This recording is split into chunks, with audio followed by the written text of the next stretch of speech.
mental dan karakter orang gagal. Ciri-ciri orang gagal ialah yang jika tersandung jatuh tidak mau berdiri karena beberapa alasan, antara lain takut berdiri karena takut jatuh kembali, menyalahkan pihak lain yang membuat dirinya jatuh, apakah itu berupa orang lain, keadaan alam, nasib, atau bahkan menyalahkan Tuhan. Menyalahkan diri sendiri secara tidak proporsional, sehingga tidak berani mencoba lagi. Karena setiap kali akan mencoba, teringat kepada peristiwa kejatuhannya itu, dan memilih tidak mencoba sama sekali, agar tidak kecewa jika kelak jatuh kembali. Dan bagi orang yang gagal, adalah nyaris mustahil untuk meraih sukses dalam karir ataupun bisnis. Juga ada beberapa karakteristik orang yang sejenis dengan orang gagal yang harus Anda hindari jika ingin meraih sukses. Yang pertama, orang yang kurang cerdas, yaitu orang yang sekalipun telah diajarkan berulang kali, namun tetap saja tidak bisa belajar dan tidak bisa memperbaiki dirinya. Entah disebabkan karena kecerdasannya yang terlalu rendah, atau daya konsentrasinya yang lemah, atau kurangnya kemauan menyerap pelajaran. Menurut saya, orang yang kurang cerdas itu sulit ditolong dan dimanfaatkan kebergunaannya bagi perusahaan, karena kita tidak tahu apa yang menyebabkan ia kurang cerdas seperti itu, dan kita bukanlah ahlinya serta tidak mempunyai cukup waktu untuk mengurus hal seperti itu. Sehingga saran saya, sebaiknya karyawan atau pekerja yang kurang cerdas dipekerjakan hanya dalam bidang yang sederhana dan tidak memerlukan pekerjaan berupa pikiran, atau digeser saja posisi yang tidak menentukan kebijakan yang berakibat kepada macetnya atau gagalnya atau terhambatnya kemajuan dari perusahaan. Kemudian orang yang gagal, yaitu orang yang malas dan orang yang kurang cerdas, sama-sama tidak bisa sukses. Bahkan orang malas lebih buruk dibandingkan orang yang kurang cerdas, karena mereka bisa bekerja namun tidak melakukannya dengan baik. Mereka mencari kesempatan untuk mencuri waktu kerja dengan berleha-leha, mengobrol, atau sekedar melamun, sehingga produktivitas mereka rendah dan tidak mampu memenuhi jadwal penyelesaian pekerjaan secara tepat waktu. Itu adalah orang malas. Jika perusahaan Anda banyak orang malas, maka bisa saja Anda salah mengestimasi produktivitas per karyawan, sehingga mempekerjakan jumlah karyawan yang jauh lebih banyak dari yang sepatutnya. Menurut survei yang diadakan oleh beberapa asosiasi pengusaha, ketika mereka mengadakan studi banding ke berbagai negara-negara maju, ditemukan bahwa produktivitas pekerja negara-negara maju bisa 4 kali lipat lebih banyak dibandingkan dengan pekerja kita untuk jenis pekerjaan yang sama. Untuk jenis pekerjaan fisik seperti itu tentulah tidak dipengaruhi oleh faktor kecerdasan, melainkan faktor kecepatan yang tidak mau dilakukan oleh pemalas. Kata mereka, kalau boleh lamban, kenapa harus cepat? Itulah pemalas. Kemudian tidak kompeten. Kompetensi ialah kemampuan untuk menyelesaikan pekerjaan dengan hasil baik dan benar, yang diperoleh dari proses belajar maupun pengalaman. Karyawan yang tidak kompeten sukar naik jabatan, dengan kemampuan sendiri, karena tidak ada prestasi yang memberikan nilai tambah untuk promosi. Jika ada manajer yang tidak kompeten di bidangnya, bisa saja terjadi karena the right man on the wrong place. Seperti misalnya salesman yang sukses ketika diangkat menjadi sales manager, menjadi pusat kinerjanya, atau orang yang belum mempunyai pengalaman kerja yang cukup, serta tidak mempunyai latar belakang pendidikan dan pengetahuan formal memadai, namun karena faktor kedekatan hubungan diangkatlah menjadi manajer atau direktur perusahaan. Hasilnya yang pada akhirnya sudah bisa diduga pasti buruk. Kemudian ciri orang yang gagal berikutnya yaitu tidak mempunyai entusiasme. Ketiadaan entusiasme bisa disebabkan karena seseorang tidak menyukai bidang pekerjaannya ataupun lingkungan kerjanya, sehingga bekerja merupakan kewajiban, keterpaksaan, dan pengorbanan. Harapan mereka ketika bekerja ialah agar jarum jam segera berputar secepat dari pukul 8 menjadi pukul 5. Dan hari Senin segera berganti menjadi hari Jumat agar mereka segera libur dan melepaskan ketegangan. Dan minggu yang paling dinantikan oleh mereka ialah minggu terakhir pada setiap bulannya, yaitu saat mereka menerima gaji. Ungkapan yang sering diucapkan oleh karyawan yang tidak mempunyai entusiasme ialah, jika hari Jumat, thank God it's free day. Terima kasih Tuhan, Sabtu libur.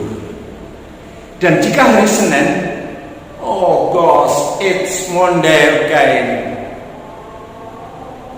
Ini mereka yang selalu dikatakan. Kemudian ciri orang gagal berikutnya adalah tidak mempunyai inisiatif. Karyawan yang berinisiatif itu adalah barang langka. Biasanya karyawan bekerja seperti jam dinding, berputar secara otomatis jika masih ada baterainya.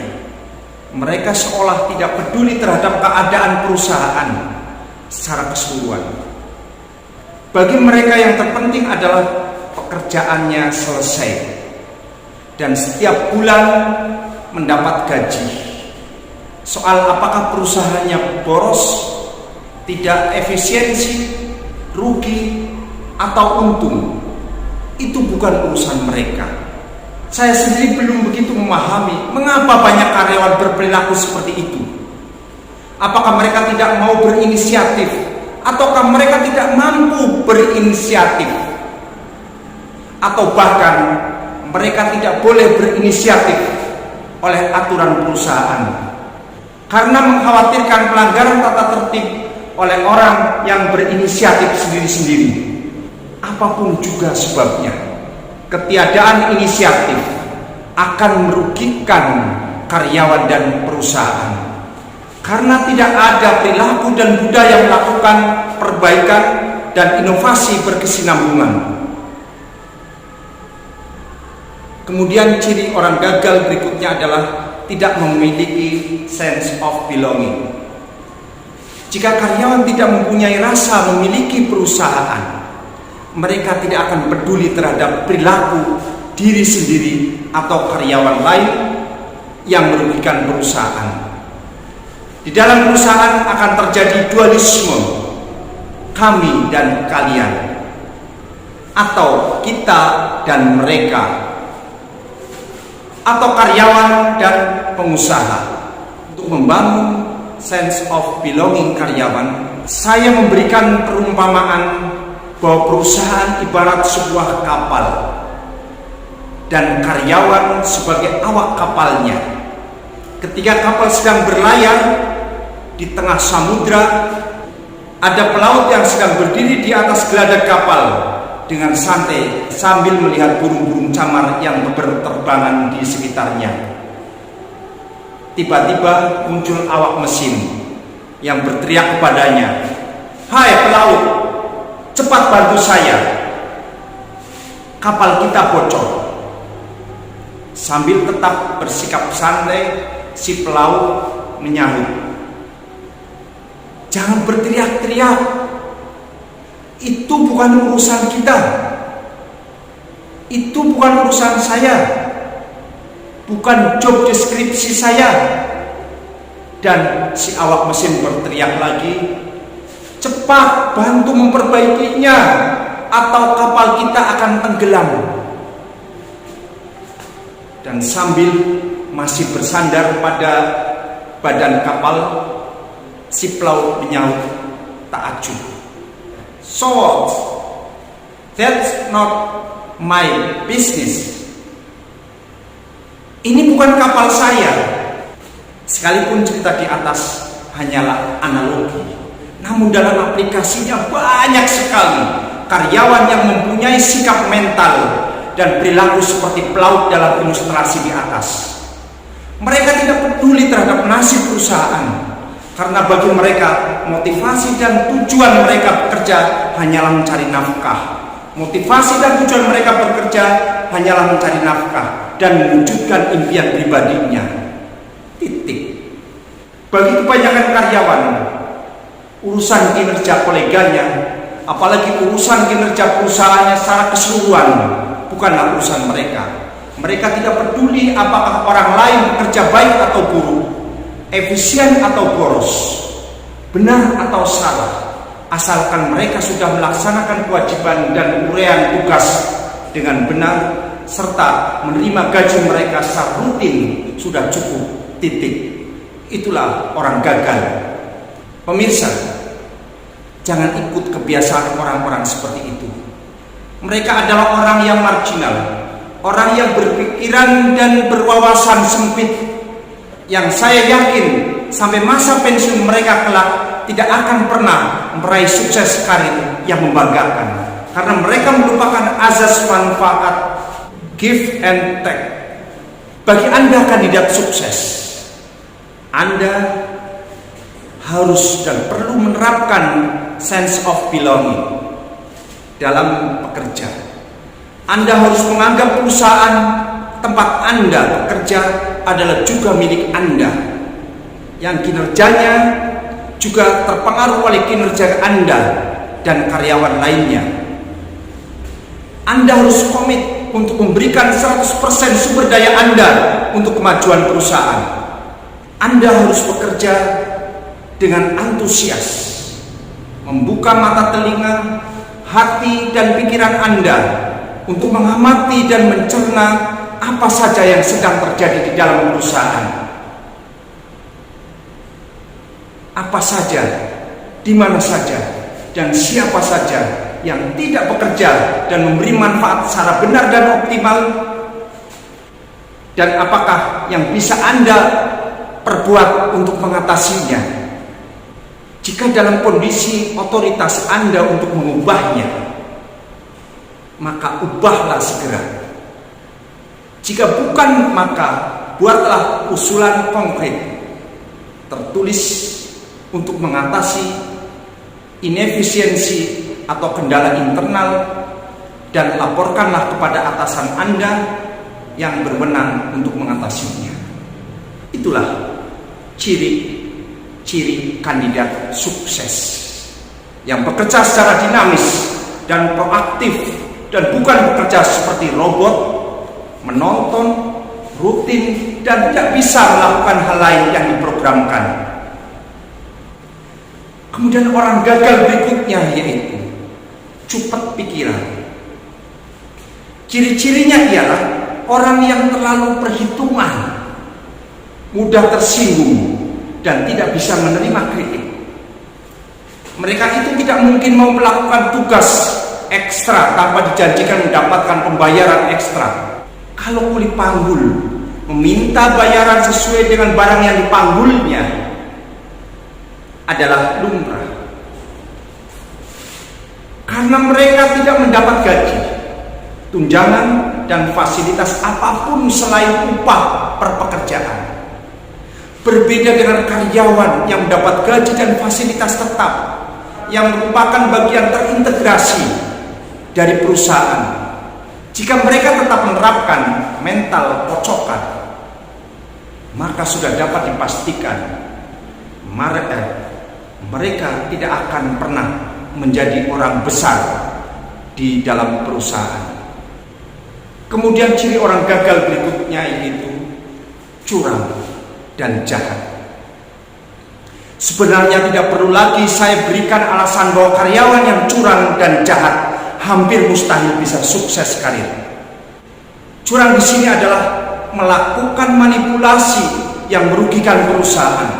Apakah dengan cara korupsi waktu kerja produktif untuk mengurus keperluan pribadi, atau bermalas-malas dan sejenisnya, atau yang melakukan kecurangan finansial dengan korupsi uang milik perusahaan, mencuri aset perusahaan, alat tulis kantor, dan lain sebagainya, menerima suap atau uang komisi dari pemasok, atau mencatut harga pembelian barang dengan penulisan angka pembelian yang lebih besar dalam kwitansi pembelian dan sebagainya.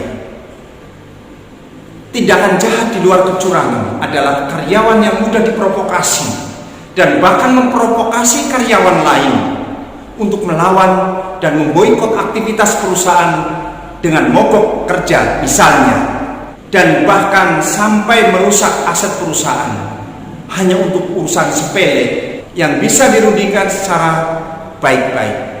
Kemudian orang gagal berikutnya adalah lemah fisik. Cukup jelas dan logis bahwa orang yang sakit-sakitan atau lemah fisik akan sulit menerima dan melaksanakan tanggung jawab pekerjaan yang besar dan berat.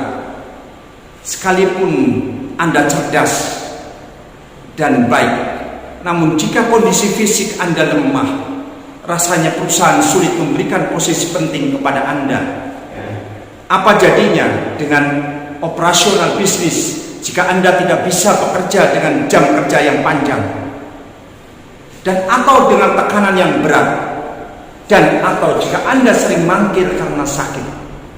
Usahakanlah dan peliharalah kondisi kesehatan dan kekuatan fisik Anda melalui pola hidup sehat, agar Anda layak dan mampu mengemban tugas dan tanggung jawab yang besar, yang bisa mengikuti paket sukses karir dan sukses bisnis. Maka dari itu, saya berharap Anda harus mempersiapkan mental dan karakter Anda. Jangan sampai menjadi orang yang gagal. Karena orang yang gagal bukan saja akan memajukan perusahaan, bahkan akan merugikan seluruh aktivitas yang ada dalam perusahaan itu. Maka dari itu, kalau kita ingin sukses, kalau kita ingin masa depannya lebih maju, kalau kita punya impian agar impian itu bisa tercapai, jangan jadi orang yang gagal yang tadi saya sebutkan itu. Mari kita bersama-sama untuk meraih kesuksesan masa depan yang lebih baik. Salam sukses.